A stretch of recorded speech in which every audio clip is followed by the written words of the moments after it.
Stole my act. I planned to do some dancing, so instead I was thinking we could do like a Norwegian Eurosong night. All right? Now I've been invited here to talk about Norse history and about old instruments, and about my approach to ancient music with my work with my project called Vardruna. And the plan is to sing some songs as well. And yeah.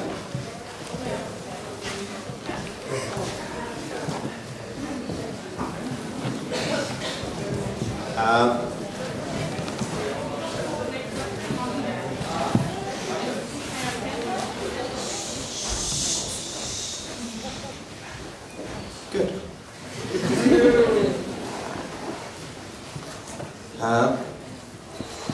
Well, when I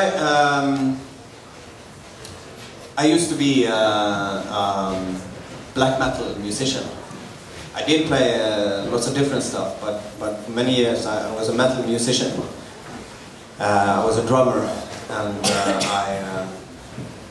I wrote music as well. I've always, since I was a child, I really don't like playing other people's music, and never have.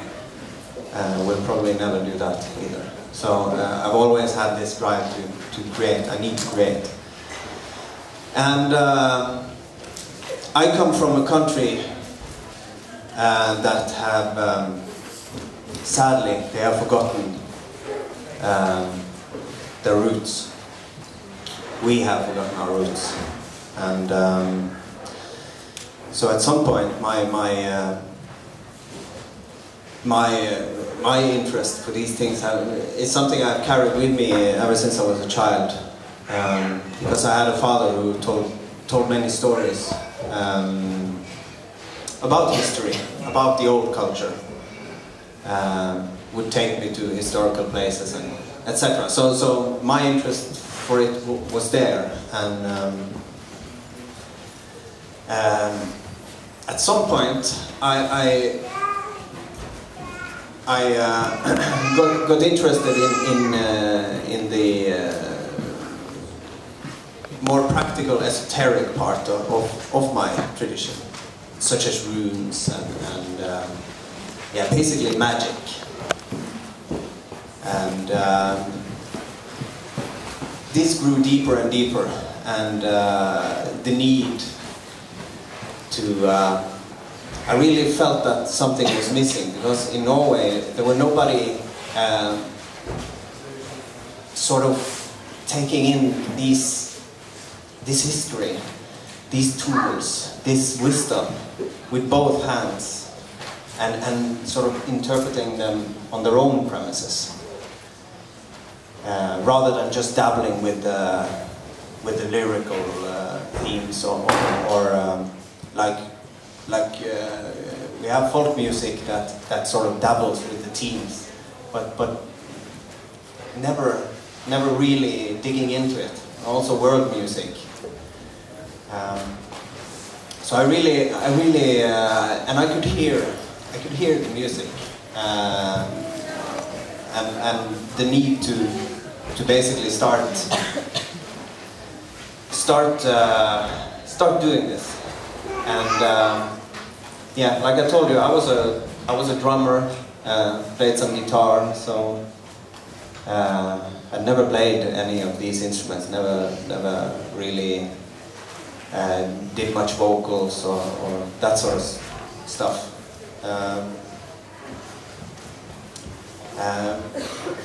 But I started digging into history for instrument, because that's when the North was Christianed 1,000 years ago. It was, everything we had was very fragmented.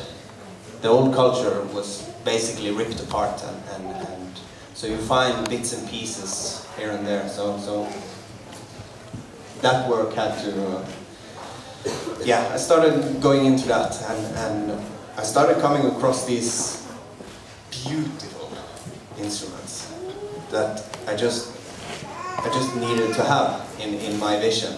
They just, yeah, I just needed to have them. So then the whole process of at that point, finding somebody who could build them, because now these things have actually blossomed the last 10 years, the interest for these things. But at that point, there were nobody who made them. Or maybe like 2 or 3 people. Some of the instruments there are no people making, maybe 1. And so that process. So it was either find someone or basically build it yourself. Myself, which I also did. So this is something I started in 2001. I think 2002. I started making the first recordings with the first instruments, and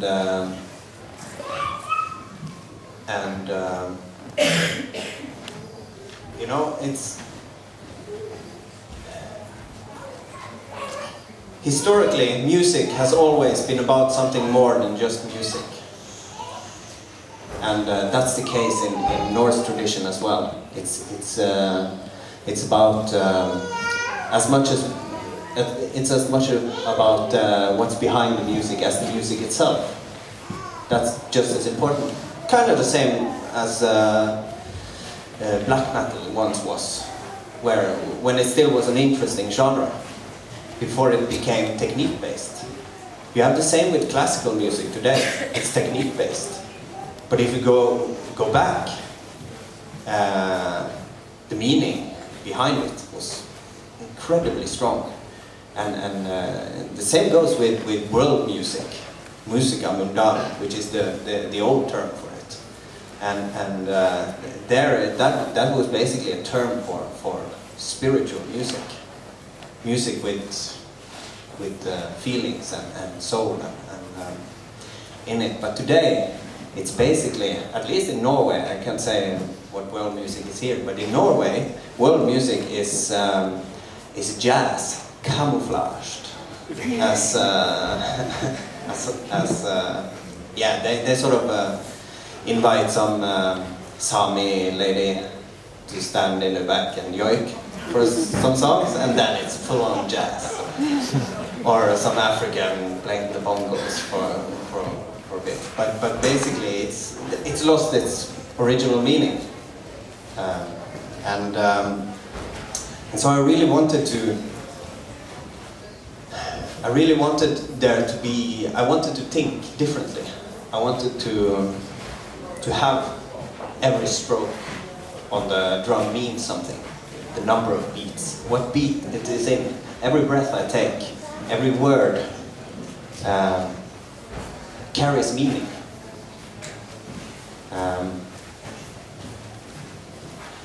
And it is something also when speaking about these instruments, because I consider them, working with nature instruments, I consider them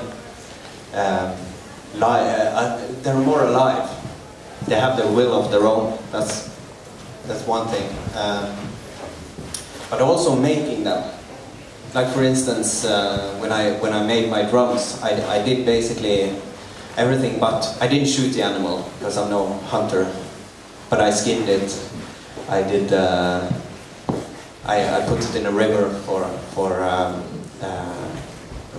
to sort of kill the hair sacs. So the fur, because you don't shave it. The old way, it's raw hide basically. So you have to scrape it or pluck all the fur away from the skins. And this is like, you need to do these things every day, or else it will basically rot when you do it this way. And it's stinky and horrible in some ways, but what you realize at some point is what you're actually doing with this process is that, or that's my view, is that slowly you are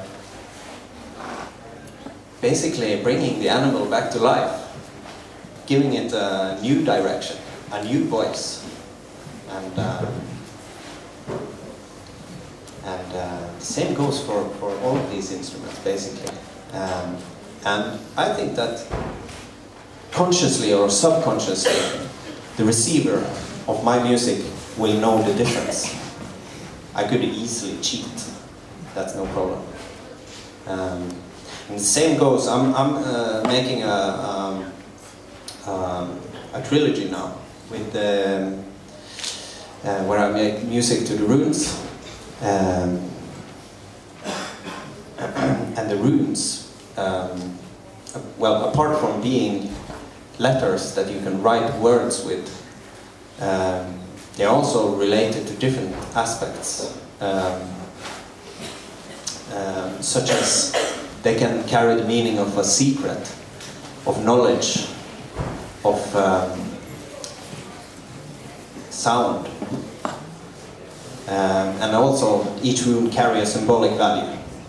So my concept is about interpreting these runes on their own premises. That means if I'm working with the rune for birch tree, I go in the forest and I play on birch trees. I use the bark for sound, I use the leaves for sound.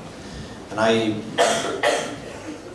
play on torches, I play on stones, I play on water, I play in water, I sing in water. I starve myself. I go to places that carry meaning to what I'm saying, what I want to say, what I want to convey to you who listen. And like I said, I could easily cheat. But that's something I promised myself when I started this, that I'm gonna stay true to the concept, and I'm gonna not cheat, basically. But that means that it takes this takes a while, and takes a lot of effort and planning, but it's also very giving to work with. It's not like there is no separation between me and Valnuna. It is me. It's not something I want to do. It's something I need to do. There is a difference. So everything is a bonus for me. And I think that runes, for me, what this is about is something quite universal. It's about man's relationship to nature, to each other, and to something bigger than yourself, larger than yourself. Which I think, even if you're spiritual or not, is something you relate to. Even if you're young or old, you can relate to that. Even if you're from Africa or Greenland, you can relate to that. So these things are universal. That's why I think that even though you don't understand my words, I do believe that you understand the meaning they carry.